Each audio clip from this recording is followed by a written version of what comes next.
Assalamualaikum warahmatullahi wabarakatuh. Welcome back to my channel. Balik lagi di aku Nice and Edge channel. Nah, kali ini Nice bawain soal hot tentang pedagogik super hot. Jadi hot banget ya teman-teman. Aku bawain hot banget dan penjelasannya sangat rinci.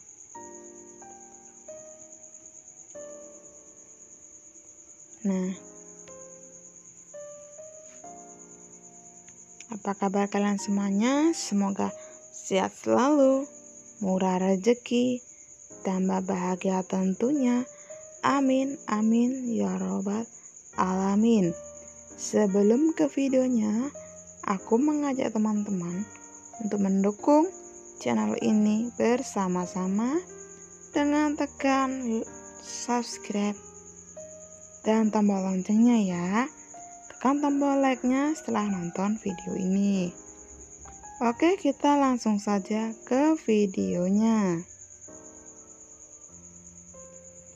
Dalam proses belajar dan pembelajaran, biasanya siswa banyak mengalami kendala, seperti siswa segan dalam belajar karena tidak mengetahui apa kegunaan dari mata pelajaran yang diajarkan oleh seorang pengajar. Di bawah ini hal yang mempengaruhi siswa dalam proses belajar mengajar adalah: A. Siswa mampu memahami karakteristik seorang guru. B. Kurangnya motivasi dalam belajar serta kurangnya informasi. C. Memiliki keinginan yang kuat dalam belajar. D. Memahami materi yang diberikan guru. E. Menyukai mata pelajaran yang diajarkan oleh seorang guru.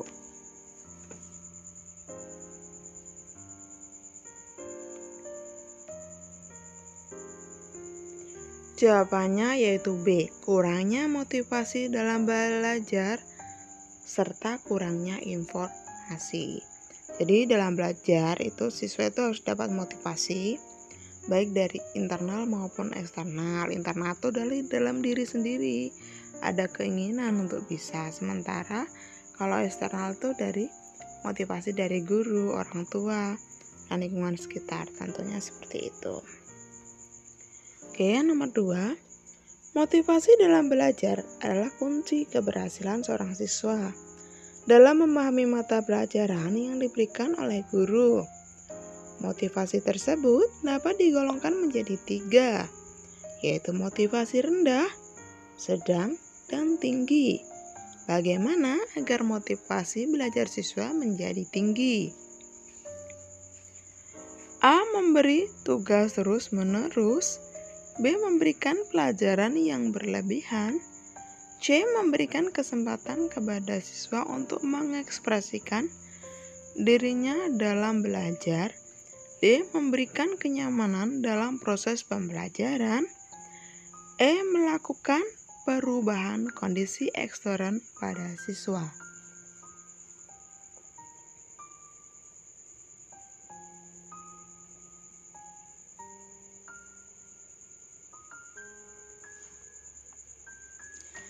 Jawabannya yaitu C. Memberikan kesempatan kepada siswa untuk mengekspresikan dirinya dalam belajar.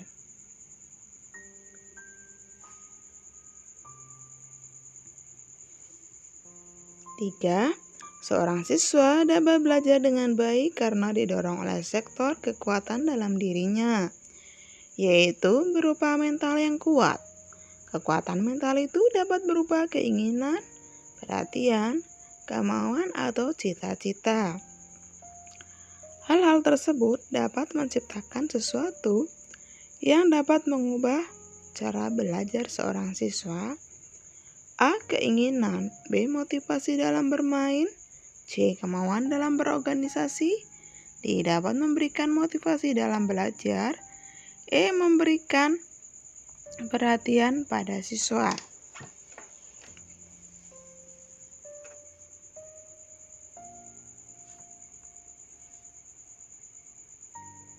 Jawabannya yaitu D. Memberikan motivasi dalam belajar. Di bawah ini merupakan unsur-unsur yang mempengaruhi motivasi belajar, kecuali A. Cita-cita atau inspirasi siswa. B. Kemampuan siswa. C. Kondisi siswa. D. Kondisi lingkungan siswa. E. Malas belajar. Jawabannya yaitu E. Malas belajar. Seorang siswa apabila tidak memiliki keseimbangan antara apa yang dimiliki dan yang diharapkan, misalnya seorang siswa merasa bahwa hasil belajarnya rendah, padahal dia memiliki cukup buku sebagai bahan untuk belajar. Di bawah ini yang dapat mempengaruhi proses belajar, yaitu A. Terlalu dipaksakan. B. Kurangnya dalam pengaturan waktu. C. Kurangnya mampu mengatur waktu-waktu dalam belajar. D. Selalu menganggap sulit suatu pekerjaan. E. Kurangnya minat dalam belajar.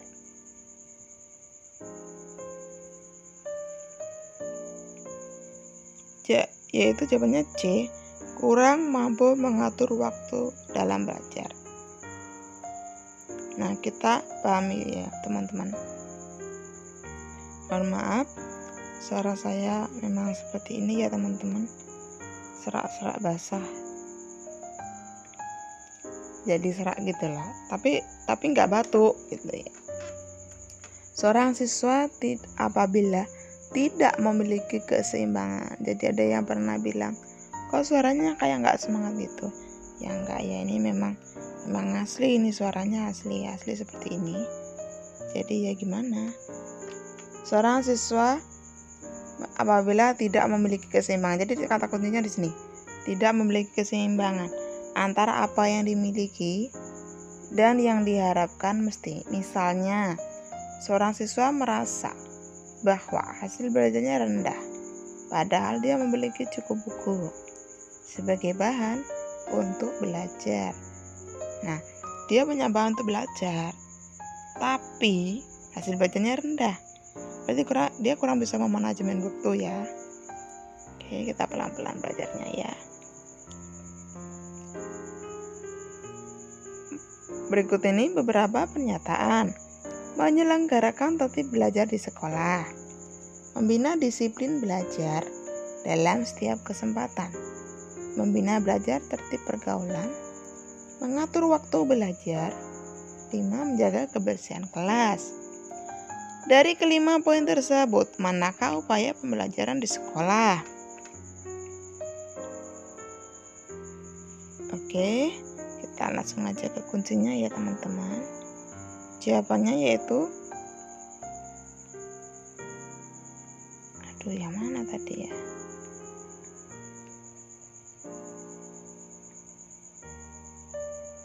Jawabannya yaitu C. 1, 2, dan 3. Ternyata urut teman-teman. 1, 2, 3. Menyelenggarakan tertib belajar di sekolah. 2. Membina disiplin belajar dalam setiap kesempatan. 3. Membina belajar tertib pergaulan.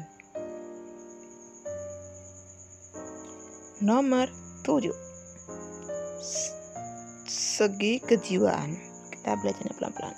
Segi kejiwaan yang mengalami perkembangan artinya terpengaruh oleh kondisi fisiologis dan kematangan fisiologis siswa. Hal tersebut merupakan pengertian dari A. Motivasi belajar. B. motivasi guru, C.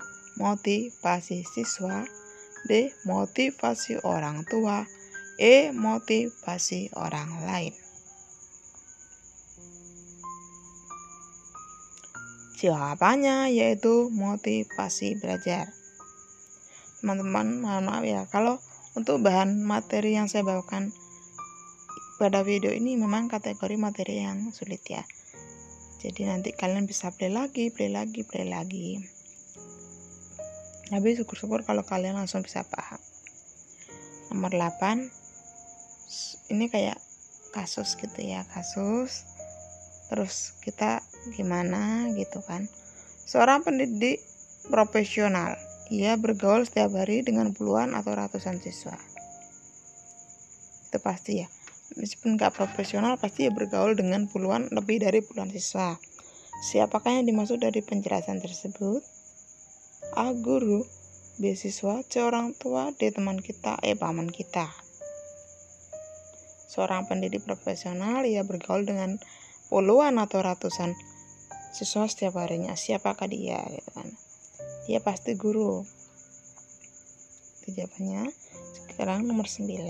Siswa memiliki perasaan, perhatian, kemauan, ingatan, dan pikiran yang mengalami perubahan berkat pengalaman hidup.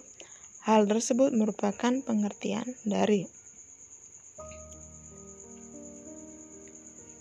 A. Unsur-unsur yang mempengaruhi motivasi belajar, B. Unsur-unsur yang mempengaruhi kegiatan belajar, C. Unsur-unsur dinamis dalam belajar dan pembelajaran, D. Upaya guru membelajarkan siswa, E. Kondisi siswa.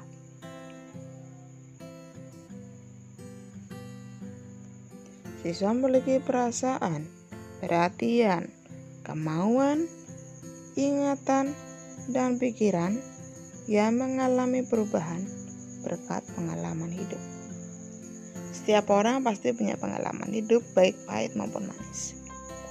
Pengalaman hidup untuk bisa menjadi seperti ini, misalkan awalnya nggak bisa, terus bisa karena pengalaman. Karena kita belajar dari pengalaman orang lain, karena kita belajar dari pengalaman teman, misalkan seperti itu. Jawabannya A. Unsur-unsur yang mempengaruhi motivasi belajar, B. Unsur-unsur yang mempengaruhi kegiatan belajar, C. Unsur-unsur dinamis dalam belajar dan pembelajaran, D. Upaya guru membelajarkan siswa, E. Kondisi siswa. Jawabannya yaitu C. Unsur-unsur dinamis dalam belajar dan pembelajaran. Soal nomor 10.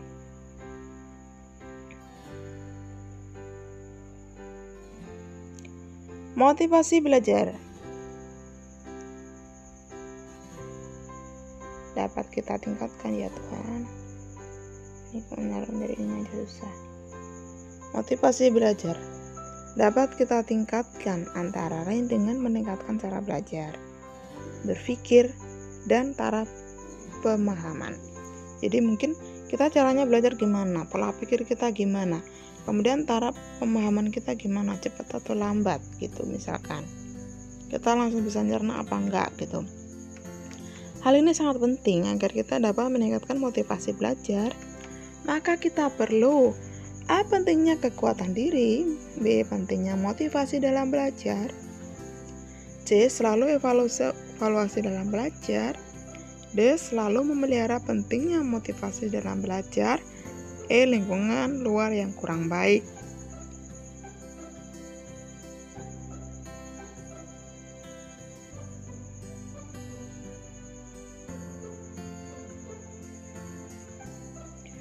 Jawabannya yaitu D. Selalu memelihara pentingnya motivasi dalam belajar. Nomor 11. Nomor 11 ya. Tindakan mana yang Anda pilih ketika ada seorang siswa yang mengalami kemalangan? Nah, ini tes kepribadian ya. Coba dibesarin ini aja. Nah, tindakan mana yang Anda pilih ketika ada seorang siswa yang mengalami kemalangan? A. Menemuinya dan berusaha mengetahui bagaimana perasaannya dan memberi dukungan atas kebutuhan atau keinginan saat itu. B. Memberinya bantuan dana. C. Berbagi cerita dengannya tentang perasaan saat itu. Jadi saling curhat dong kalau nomor 3. D. Menyampaikan ucapan turut prihatin kepadanya secara langsung. Kalau yang D itu jelas enggak ya, cuma ngucapin aja. Kemudian yang E, meminta teman-temannya saja untuk menggantikan Anda datang menemuinya. Kalau yang E ya juga enggak ya. Kira-kira kalian pilih yang mana? Ini skornya 5, 4, 3, 2, 1. Ini soal kepribadian guru ya.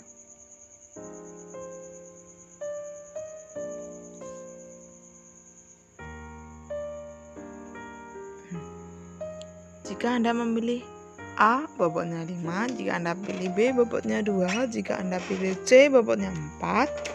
Jika Anda pilih D, bobotnya 3. Jika Anda pilih E, bobotnya 1.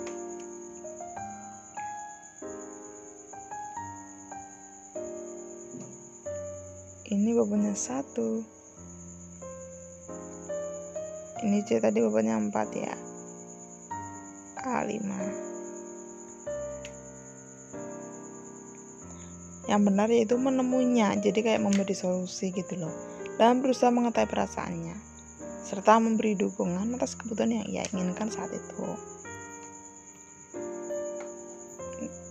Jadi kayak nanyain, kamu ingin apa, perlu apa, seperti itu ya kan. Misalkan seperti itu. Berikut ini adalah karakteristik anak usia SD dari segi psikomotorik, yaitu A. Anak sudah dapat memakai pakaian dengan rapi. B. Anak dapat menciptakan sesuatu, bentuk, benda dengan menggunakan alat. C. Anak sudah mulai memahami beberapa konsep abstrak seperti menghitung tanpa menggunakan benda. C. Anak menunjukkan kepedulian terhadap orang lain. Nah, jawabannya yaitu B. Kita B itu seperti apa? Perkembangan psikomotorik itu ternyata ditandai dengan anak dapat menciptakan sesuatu, bentuk atau benda dengan menggunakan alat. Oke, kita pahami. Perkembangan bahasa anak usia SD dapat dilihat dari segi mental. Contohnya, anak mulai menunjukkan tengah rasa dan penghargaan terhadap teman. Anak menunjukkan kepedulian terhadap orang lain. Kemudian ada psikomotorik. Anak mulai menciptakan sesuatu bentuk atau benda dengan menggunakan alat. Jadi nanti kalau kalian ditanya A bisa, ditanya mental cirinya apa, ditanya psikomotorik cirinya apa, tanya sosial cirinya apa, tanya emosional cirinya apa, tanya konektif cirinya apa. Oke, kita ke mental ya. Kalau mental cirinya tenggang rasa. Kalau psikomotorik caranya menggunakan sesuatu dengan alat. Kalau sosial bisa memakai pakaian dengan rapi. Kalau emosional menunjukkan keceriaan dalam berbagai aktivitas bersama teman sebayanya. Kemudian kognitif, anak menunjukkan kreativitasnya dalam membentuk karya tertentu. Anak mulai memahami beberapa konsep abstrak seperti menghitung tanpa menggunakan benda. Saya minum dulu ya teman-teman. Kalian sama baca ulang.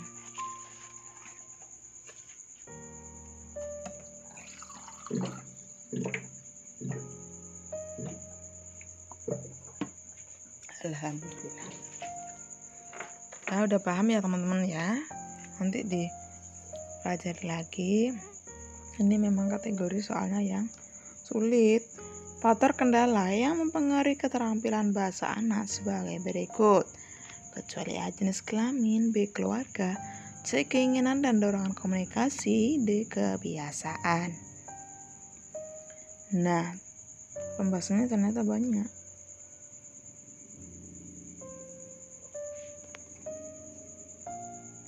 Faktor penyebab perbedaan itu.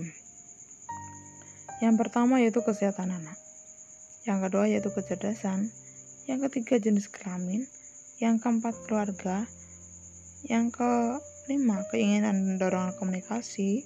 Kemudian yang keenam yaitu kepribadian. Kita back.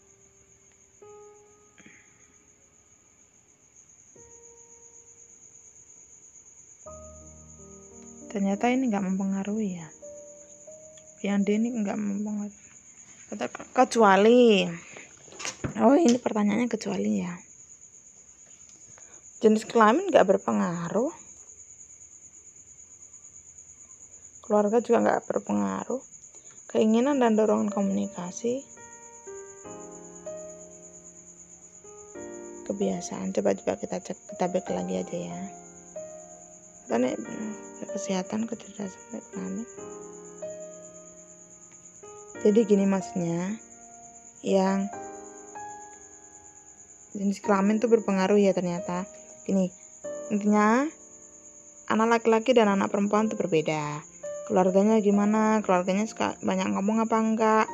Keinginan dan dorongan komunikasi. Kemudian kayak gini ya, kalau misalkan kayak keponakan aku itu sama ibunya tuh sering diajak ngomong gitu ya. Dari dalam kandungan tuh udah diajak ngomong gitu. Kalau ibunya mau mandi tuh udah bilang gini, "Dia ayo mandi," padahal itu masih di dalam perut kayak gitu kan. Kalau ada adzan tuh dibangunin juga, "Bangun deh adzan," gitu, padahal itu masih di dalam perut tuh. Sekarang udah umur hampir 2 tahun.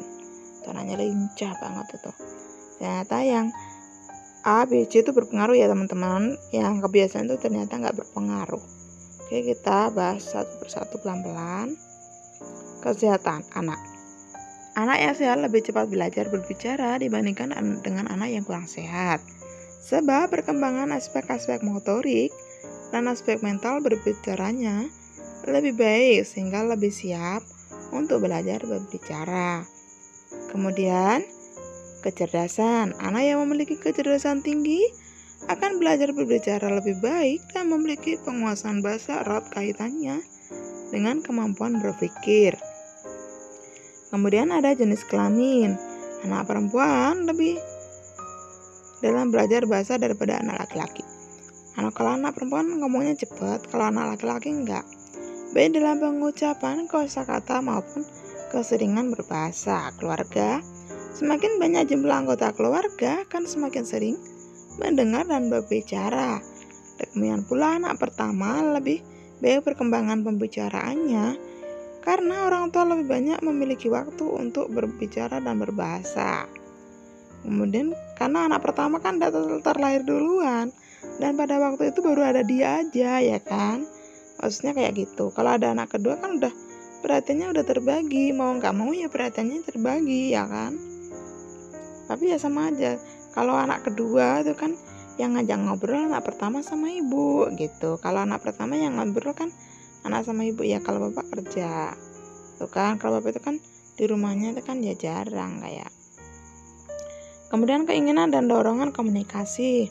Semakin kuat keinginan dan dorongan untuk berkomunikasi dengan orang lain, terutama teman sebaya, akan semakin kuat pula usaha anak untuk berbicara dan berbahasa.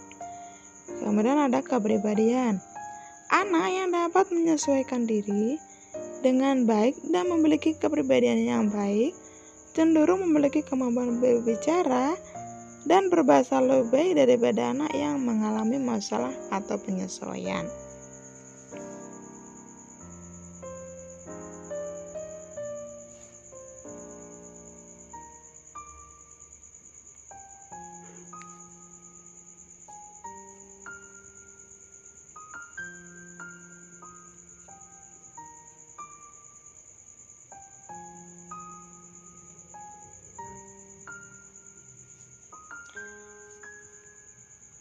Tahapan proses belajar membaca bagi siswa sekolah dasar kelas awal biasanya menggunakan pembelajaran membaca A. Eja perejaan, B. Skimming, C. Permulaan, D. Cepat.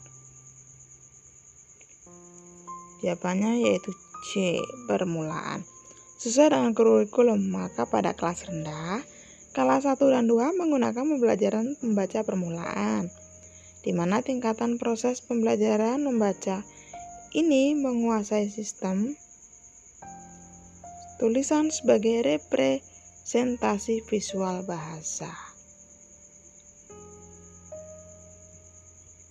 Jadi dalam artian gini ya, itu kan sudah ada bacaannya, anak itu tinggal baca gitu kan. Artinya seperti itu. Dalam pembelajaran membantu permulaan, ada beberapa metode yang dapat digunakan kecuali A. Metode kupas rangkai suku kata, B. Metode global, C. Metode SAS, D. Metode eja. Jawabannya yaitu D. Beberapa model pembelajaran menulis awal di antaranya.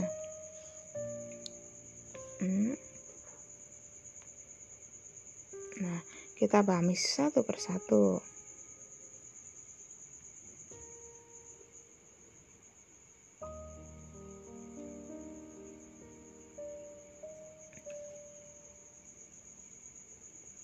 Metode abjad atau alfabet. Mula-mula guru memperkenalkan huruf abjad. A, B, C, D, E, F, G, H, I, J, K, L, M, N, O, P, Q, R, S, T, U, V, W, X, Y. Itu sampai ada lagunya ya, dulu waktu masih SD. Ingat banget. Selain yang dipasang di papan tulis, masing-masing huruf tadi juga perlu ditulis dalam sebuah kartu. Misalkan ya, anak coba susun kata saya, maka anak mengambil huruf S, kemudian A, kemudian Y, kemudian A lagi. Misalkan anak-anak coba susun huruf sapi. Nah, anak baru mengambil huruf S, kemudian A, kemudian P, kemudian I. Maksudnya seperti itu ya. Semua orang metode suara disebut phonic method.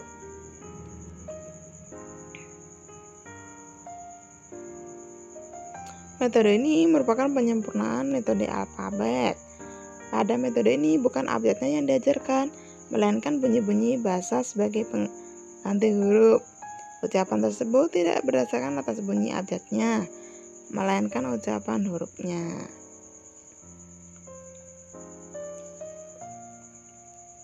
Metode kupas rangkai suku kata.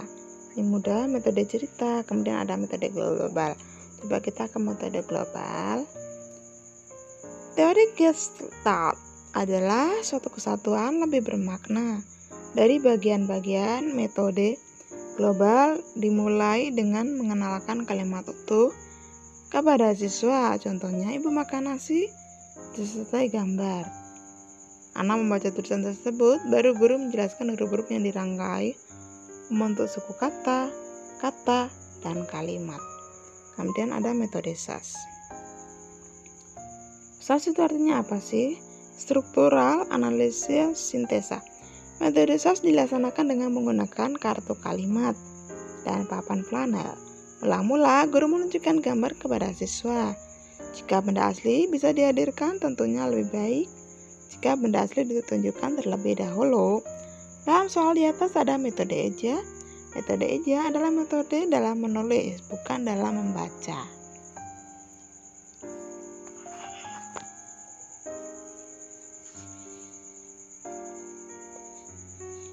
Tadi aku buat video ini jam 2:30 pagi ya teman-teman.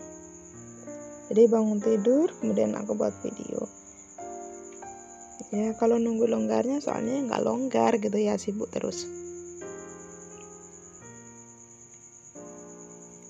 Oke, nanti kalian screenshot atau gimana, kemudian kalian pahami.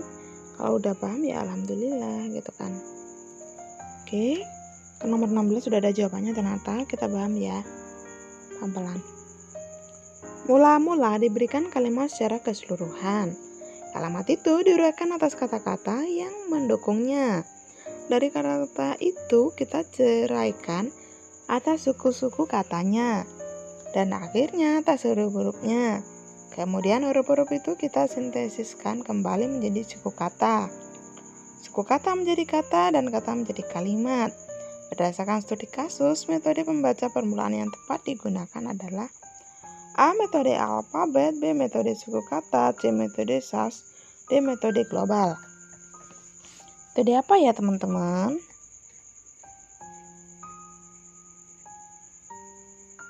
Yaitu metode suku kata.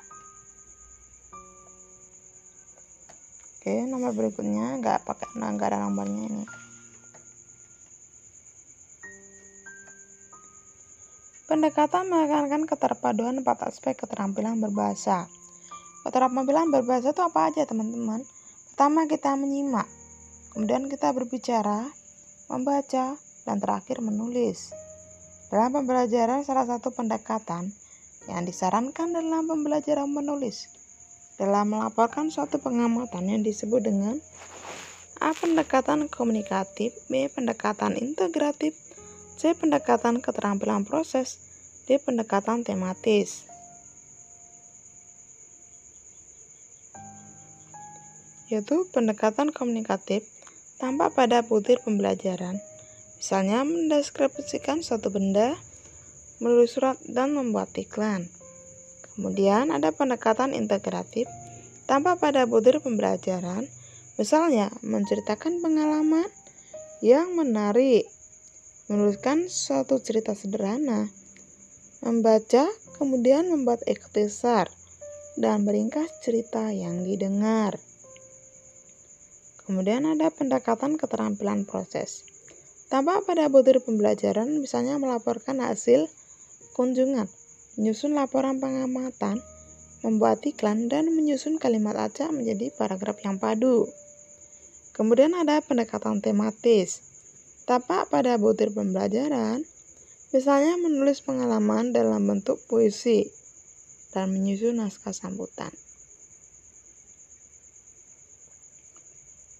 Pilihannya yaitu sudah C ya teman-teman. Pendekatan keterampilan proses yang benar.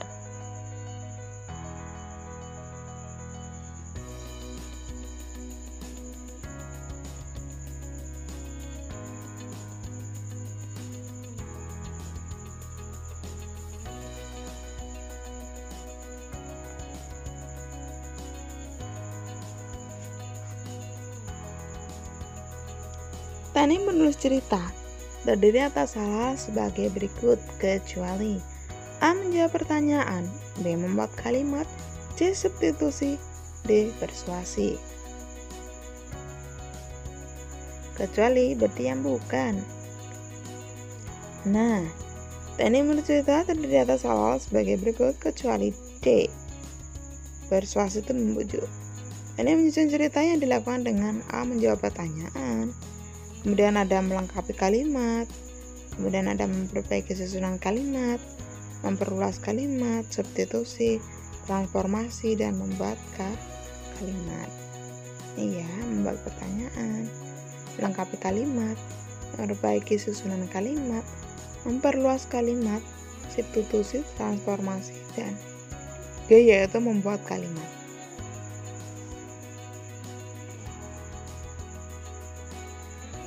Model pembelajaran menulis cerita atau cerpen di SD meliputi hal-hal berikut kecuali A. Menceritakan gambar, B. Melanjutkan cerita, D. Menceritakan pengalaman, C. Menceritakan pengalaman, D. Mendeskripsikan cerita. Nah, model pembelajaran menulis cerita atau cerpen dengan menceritakan gambar, melanjutkan cerita lain, menceritakan mimpi, menceritakan pengalaman, kemudian menceritakan cita-cita.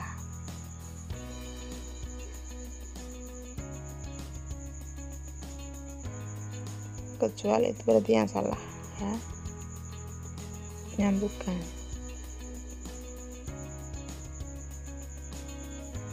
Mendeskripsikan cerita itu ternyata bukan ya.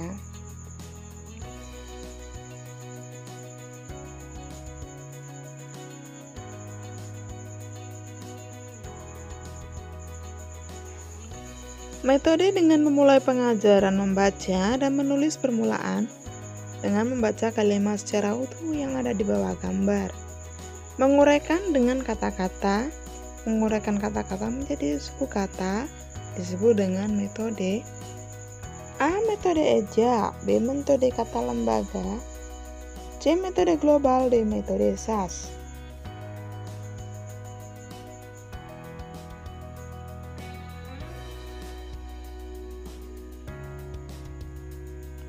Jawabannya yaitu D, C. Disebut metode global.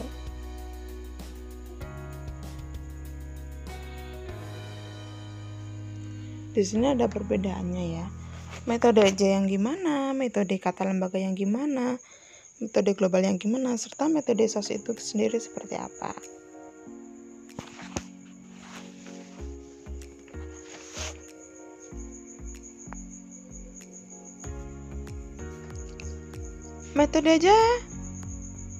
Metode eja didasarkan pada pendekatan harfiah. Artinya belajar membaca dan menulis, dimulai dari huruf dan dirangkaikan menjadi suku kata. Kemudian ada metode kata lembaga. Mengenalkan kata, merangkaikan kata antar suku kata, menguraikan suku kata atas huruf-hurufnya, menggabungkan huruf menjadi kata.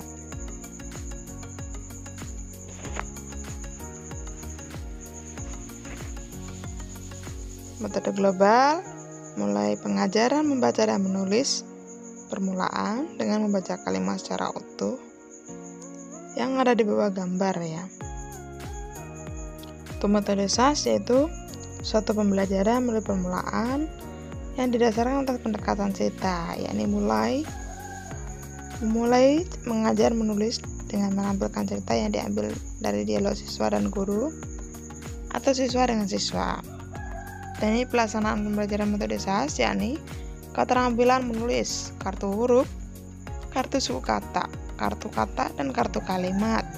Sementara sebagai siswa mencari huruf, suku kata, dan kata. Guru dan sebagian siswa menempel kata-kata yang tersusun sehingga menjadi kalimat yang berarti.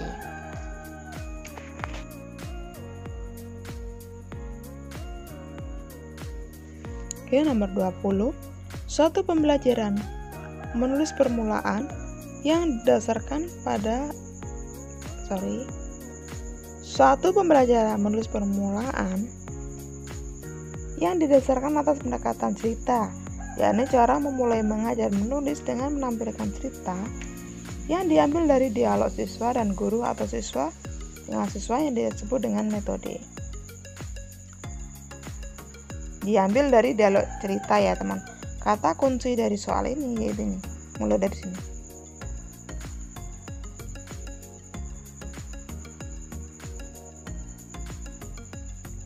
Jawabannya yaitu D, metode SAS. Berikut adalah kegiatan menulis. Dilanjutkan di kelas tinggi kecuali A. Menulis tentang berbagai topik, B. Menulis pengumuman, C. Menulis pantun, D. Menulis memo.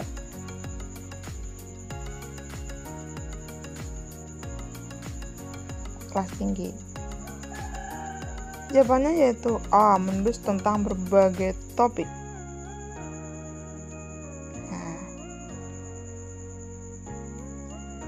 Tingkatan menulis itu ternyata ada dua. Menulis cerita, kemudian menulis untuk keperluan sehari-hari.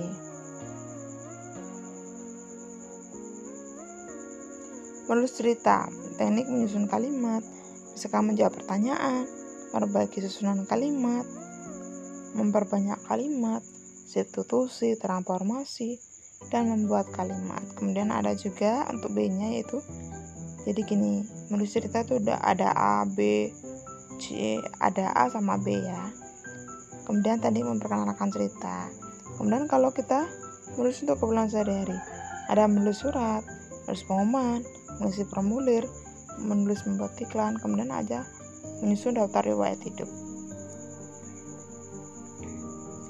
Sedangkan untuk modelnya sendiri itu adalah menceritakan gambar, melanjutkan cerita lain, menceritakan mimpi, menceritakan pengalaman, menceritakan cita-cita. Jenis tulisan yang bisa dikembangkan pada kegiatan berlanjutan yaitu menulis pantun, puisi, surat, dan prosa.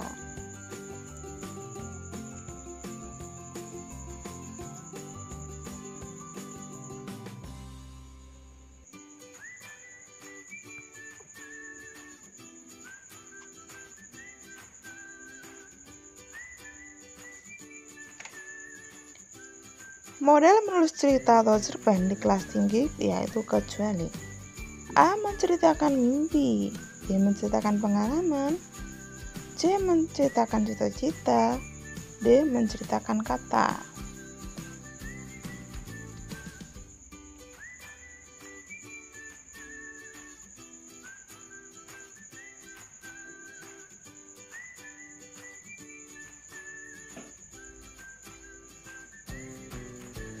Ini jawabannya yaitu kecuali menceritakan mimpi ya. Kan yang kalau model menulis cerita atau cerpen di kelas tinggi kecuali menceritakan mimpi itu apakah benar dia kelas tinggi atau enggak. Kita break.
Jawabannya yaitu D. Menceritakan kata. Yang ini benar, ini benar, ini benar, ini salah, ya kan? Nanti kalian screenshot aja yang itu ya biar paham. Jadi model menulis cerita atau cerpen di kelas tinggi menceritakan mimpi benar, menceritakan pengalaman benar, menceritakan cita-cita benar, menceritakan kata benar. Kecuali yaitu sorry ya teman-teman. Menceritakan mimpi benar, menceritakan pengalaman benar, menceritakan cita-cita itu juga benar. Yang salah ini bukan menulis kelas tinggi ya. Ini kelas awal gitu ya, kelas 1, kelas 2 itu kan. SD maksudnya. Ini enggak usah. Ini lihat pembahasan sebelumnya gitu aja ya. Lihat pembahasan sebelumnya.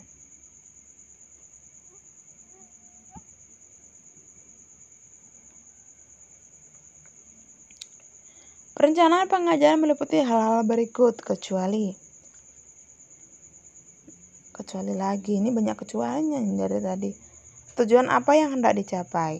B. Memilih bahan aja, C. Proses belajar mengajar, D. Alat penilaian.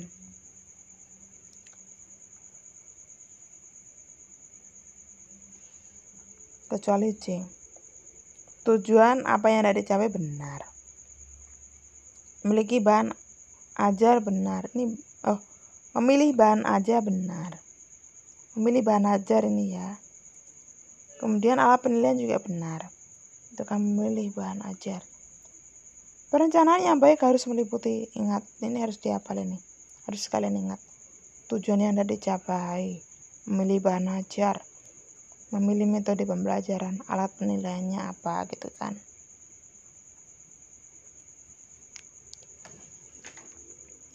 Tahap mengumpulkan informasi tentang keadaan objek evaluasi siswa dengan menggunakan teknik tes atau non-tes disebut tahapan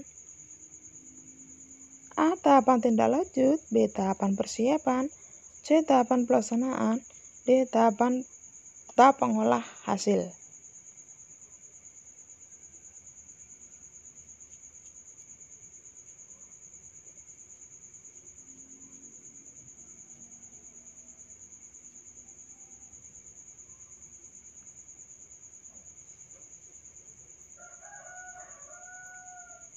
Jawabannya yaitu C.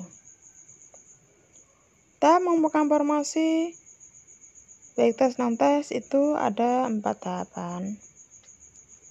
Kan? Ada tahap persiapan, ada tahap pelaksanaan, ada tahap pengolahan hasil, ada tahap tindak lanjut atau evaluasi. Evaluasi gimana, perlu remedi atau pengayaan, misalkan kayak gitu. Ternyata yang salah itu yang C, teman-teman, tahap pelaksanaan. Tahap persiapannya seperti apa? Tahap persiapan, tahap untuk menentukan objek evaluasi akan dievaluasi menggunakan metode apa? Tes apa non-tes? Teknik tes yaitu teknik evaluasi yang memberikan siswa seperti tes tertulis, tulis lisan, angkat wawancara. Sedangkan non-tes biasanya dilihat dari observasi langsung. Oke, kemudian ada tahap pelaksanaan. Tahap mengumpulkan informasi tentang objek yang evaluasi yang baik menggunakan teknik tes maupun non-tes. Kemudian ada tahap pengolahan hasil. Tahap pengolahan tes maupun non-tes menjadi tahap untuk tindakan ditindaklanjuti hasilnya. Kemudian ada tahap tindak lanjut evaluasi. Tahap ini biasanya tindak lanjut hasil evaluasi berupa remedial atau pengayaan.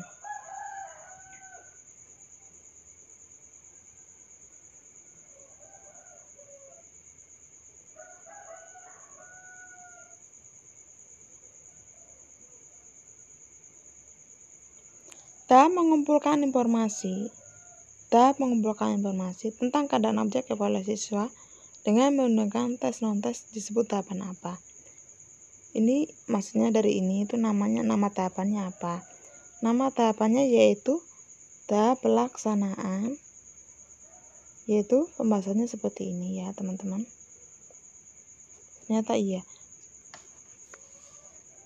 Tahap pelaksanaan yaitu tahap mengumpulkan informasi tentang objek evaluasi baik menggunakan teknik tes maupun non-tes.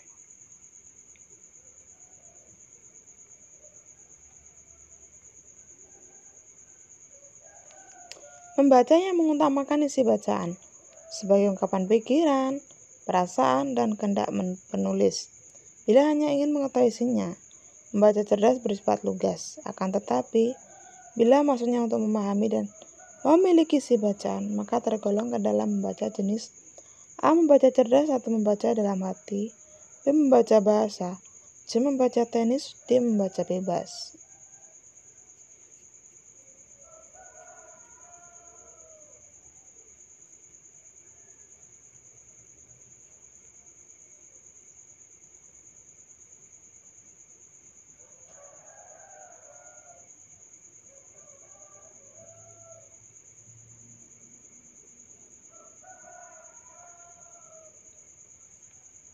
Jawabannya yaitu A.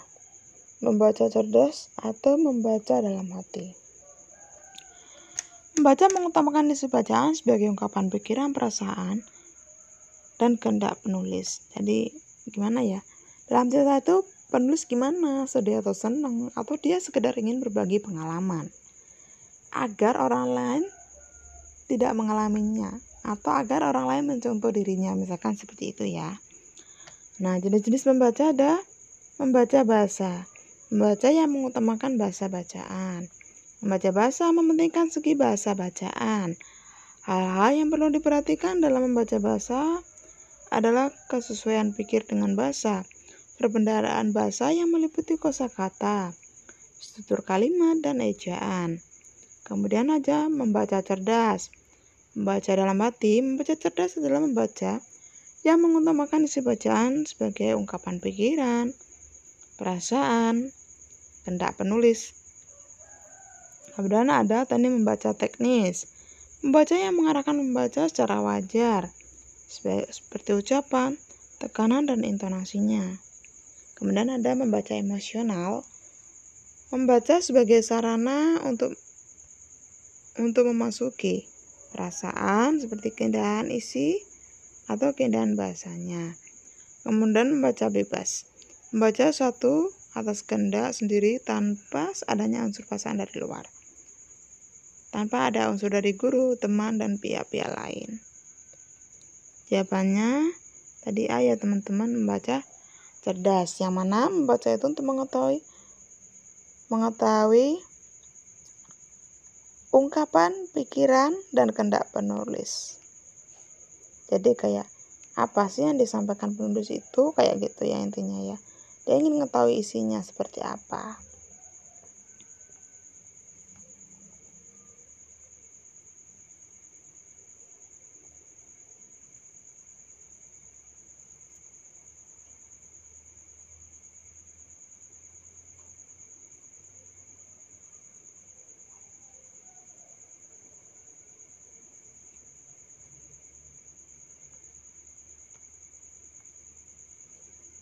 Soal nomor 26. Membaca yang mengutamakan isi bacaan sebagai ungkapan, pikiran, perasaan, kenal. Oh, ini yang tadi ya, sudah nih. Sama kayak tadi nih, nomor 25. Kedobelen soalnya ini sama. Mbak nomor 27.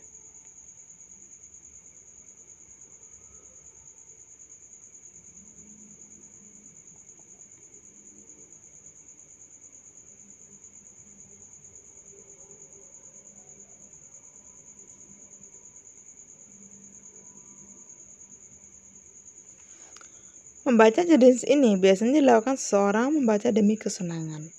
Membaca bacaan ringan yang mendatangkan kesenangan, kegembiraan sebagai pengisi waktu senggang. Berdasarkan karakteristik di atas, kegiatan tersebut termasuk adalah membaca jenis A. Membaca survei, B. Membaca sekilas, C. Membaca dangkal, D. Membaca nyaring.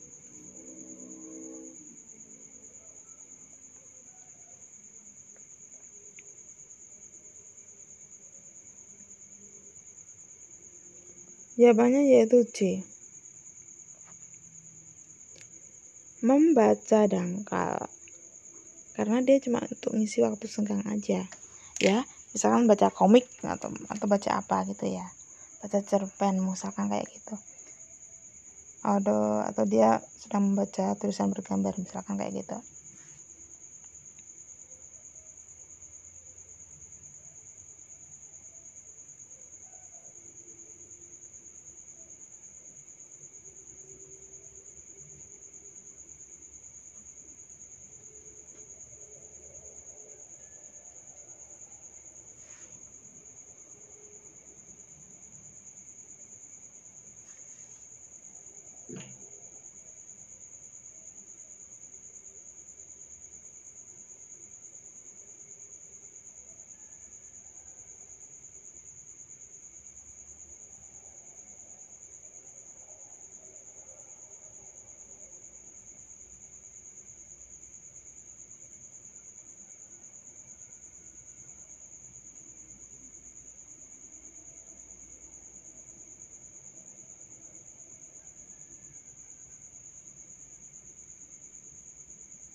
Oke, saya rasa Anda sudah membaca dalam hati.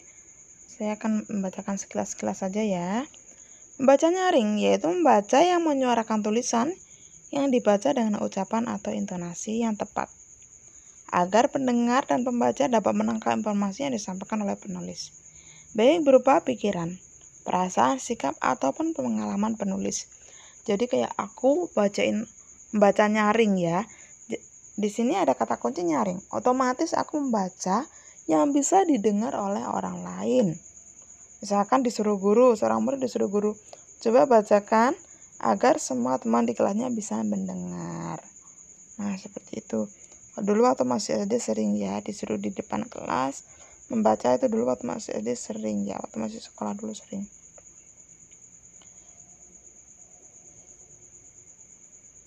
Kemudian ada membaca dalam hati.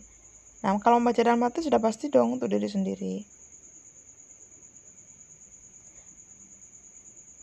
Kemudian membaca dalam hati itu ada dibagi dua. Ada membaca ekstensif, kemudian ada membaca intensive reading ya. Ada ekstensif dan intensif reading atau membaca intensif gitu aja. Kalau membaca ekstensif otomatis itu membaca secara luas. Objeknya sebanyak mungkin teks dalam membaca sesingkat-singkatnya. Membaca ekstensif berarti membaca survei. Membaca survei adalah kegiatan membaca, mengetahui secara sekilas terhadap bahan bacaan yang dibaca lebih mendalam. Kemudian ada membaca sekilas, membaca cepat. Kemudian ada membaca dangkal. Untuk memperoleh pemahaman yang dangkal seperti bersifat luaran aja, tidak mendalam. Membaca dangkal ya kayak kita baca koran tuh kan membaca dangkal ya. Cuma sekilas tahu, sekilas aja kan. Nggak forever gitu kan. Kalau misalkan kita membaca pelajaran, nah itu kan berarti kan forever ya. Tapi kalau kita membaca untuk pelajaran, membaca koran misalkan, berarti kan kita hanya sekedar tahu isi beritanya aja ya gitu.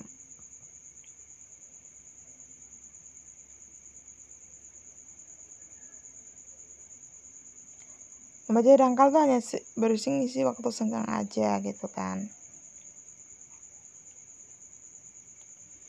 Kemudian ada membaca intensive reading. Membaca dengan penuh penghayatan untuk menyerap apa yang harus kita kuasai.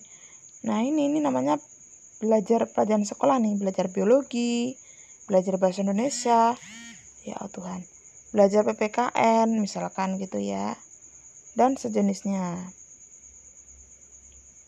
Oke, kita langsung aja. Ini memang materinya yang saya bawakan pada video ini memang materi yang ini ya, perlu pemahaman banget gitu. Berikut adalah tujuan umum dalam aktivitas membaca, kecuali. Nah ini ada kecualinya lagi. Membaca untuk memperoleh perincian atau fakta-fakta. Membaca untuk mengetahui ukuran atau susunan organisasi cerita. Kemudian ada membaca untuk menyimpulkan atau membaca inferensi. D. Membaca untuk memperoleh kekurangan suatu buku.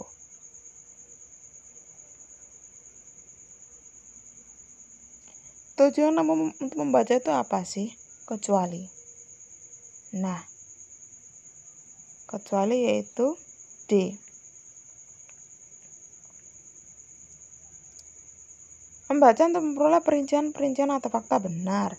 Membaca untuk mengetahui ukuran atau susunan organisasi cerita benar. Membaca untuk menyimpulkan atau membaca inferensi benar. Membaca untuk memperoleh kekurangan suatu buku ya jelas salah lah. Bukan ini ya teman-teman.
Nomor 29. Sehubungan dengan pelaksanaan studi tour ke Bandung, maka diberitahukan kepada seluruh siswa kelas 6 SD Manda 1 untuk berkumpul pada pukul 19.00 WIB. Dimohon dengan tepat waktu. Jangan lupa bawa semua perlengkapan seperti kamera untuk mendokumentasikan kegiatan dan alat tulis serta pakaian untuk keperluan. Berikut ini adalah isi pengumuman di atas adalah kecuali A. Pengumuman dibuat untuk siswa SDN Mande 1. Kemudian peserta studi tour berkumpul pada pukul 19.00 WIB. Salah satu perlengkapan yang harus dibawa adalah kamera. Jadi tujuan studi tour tersebut ke Bandung. Ini mirip semua ini jawaban ini. Kecuali ya, yang kecuali. Kecuali A. Pengumuman dibuat untuk siswa SD Mande 1. Berarti kalian harus teliti. Di sini ada kata kelas 6. Berarti kelas 1 sampai 5-nya enggak dong. Nah, itu ya.